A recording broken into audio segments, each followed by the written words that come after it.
Today is the anniversary of Tupac passing. It would have been 26 years today.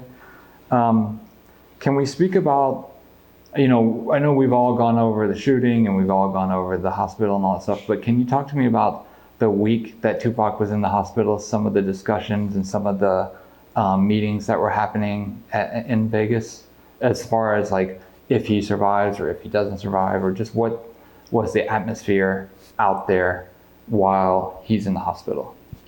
Yeah, that week was one of the worst weeks of my life.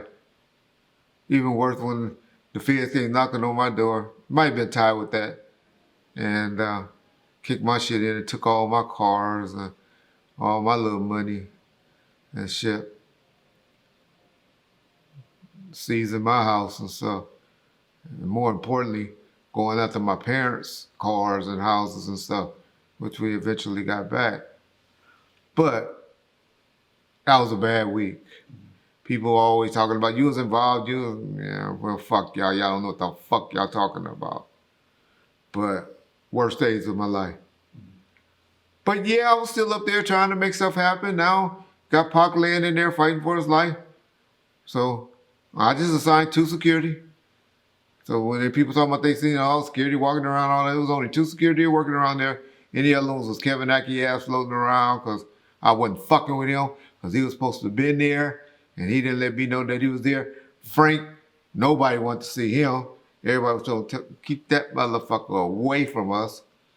And and then me, and then the two security that was assigned, they were working, I think, 12-hour shifts, 12 on, and then another 12 around the clock.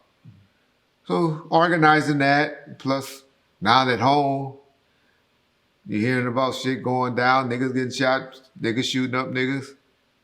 So you're hearing about all that bullshit. My father and my Compton cops telling me, Reg, get away from that shit. Leave. Time to go.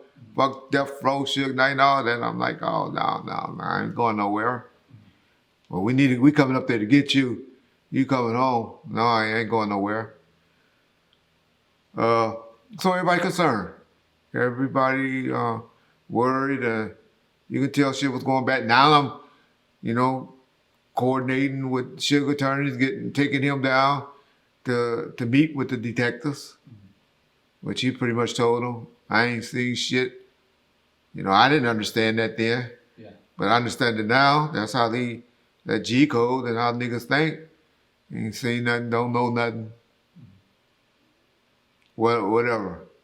Keep one to harp to you motherfuckers. That it wasn't until that incident happened that Vegas PD started investigating that MGM incident. I know y'all don't understand that, too deep for a lot of y'all, but y'all need to let that seep in because Vegas PD didn't care about that stuff until that shooting happened. Now, once the shooting happened, then yeah, it was major. It was news coverage and all of that. I heard a few of y'all tapping at Lachelle in her interview where she said she was in the club at 11 o'clock at night or 10 o'clock at night when the DJ announced that Pac had died. And we all know he died at 4 o'clock in the daytime. Y'all gotta understand. Y'all gotta understand. I know it's hard for y'all to understand. But, man, we got 11 o'clock p.m. news, 5 or 6 o'clock news, and maybe a.m., early morning news. And they was mainly talk shows and stuff like that. Good Morning America, talking about drinking coffee and shit like that. Stuff that was going on in the day. You didn't get news cycles like we get now, all on YouTube, all on all these different cable stations and all of that. So word of Tupac, and plus, Tupac was big to a lot of us. But he wasn't as big as we make him out to be in the way stuff would travel, word would travel in 95.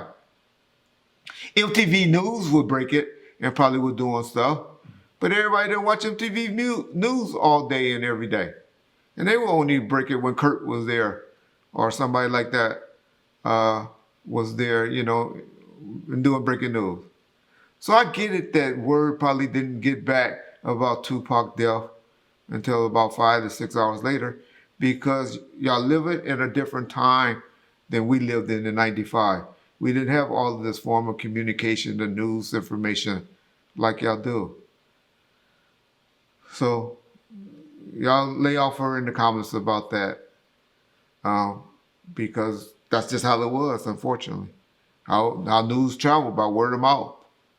And it took 5 to 6 hours for word of mouth to get out. Because everybody wasn't watching the news back then. Only the old folks. But yeah, the only forms of communication was the newspapers, magazines, and those different hours that, 1 hour, probably 3 hours a day of news cycles. In the 90s. But yeah, it was a rough day, man. I'm telling you, the worst times of my life. But you know what? You know what we about to do? We about to see how this motherfucker feeling on this day, on the 13th of September 2022 versus what the punk motherfucker was doing September the 13th, 1996.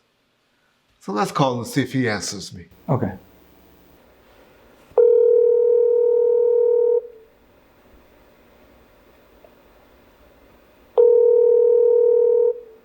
Hello. Keffe, what's up? What's up? Man, I was just calling this September the 13th. I was just calling to see how you feeling today. And who is this? Nigga, this is Reg. How you doing today, man? Want to see when you gonna come on board first? You need to dig up. Oh, excuse me. So, anyway, we tried to call Keffe. Y'all see he didn't want to talk to me. But hey, if y'all want to call the brother and ask him how he doing today, since it's the 13th, 26 years ago, call the nigga. 951 339 11. Call him. Ask him. Clay Reyes told him call in this act. How you doing today? How you feeling today, nigga? 26 years ago, knowing what you did. Being a part of that. I asked him. I'm sure most of y'all call him, hey, we love you, Keffe. Damn. All of that bullshit. But if y'all real Pac fans or real writers or real niggas, ask that nigga, how you feeling, man? I just want to know how you feeling about that. Getting away with that. Have you prayed to God and asked God to forgive you for that? But yeah, that's all I got to say on that subject.